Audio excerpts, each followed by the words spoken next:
বৈষম্য বিরোধী ছাত্র আন্দোলনে পুলিশের গুলিতে নিহত আবু সাইদ সহ অন্যদের নিয়ে বিরূপ মন্তব্য করায় সাময়িক বরখাস্ত সে নির্বাহী ম্যাজিস্ট্রেট তাপসী তাবাসসুম উর্মির বিরুদ্ধে মানহানির মামলা করা হয়েছে।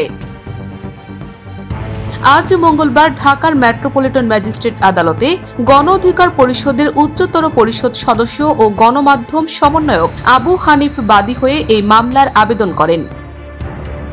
বাদীর আইনজীবী খাদিমুল ইসলাম বলেন, বাদী আবু হানিফের জবানবন্দি গ্রহণ করা হয়েছে।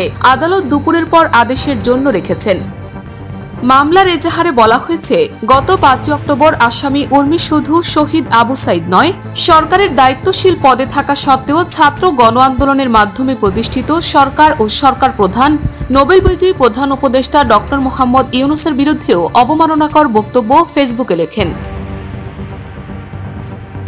তার মন্তব্যে সুপ্রিম কোর্টের আপিল বিভাগের রেফারেন্সের ভিত্তিতে সংবিধান সম্মতভাবে গঠিত একটি সরকার প্রধান সম্পর্কে নিষেধাজ্ঞা করা হয়েছে এবং সরকার উৎখাতের হুমকি দিয়ে জনমনে ভীতি সৃষ্টি করা হয়েছে।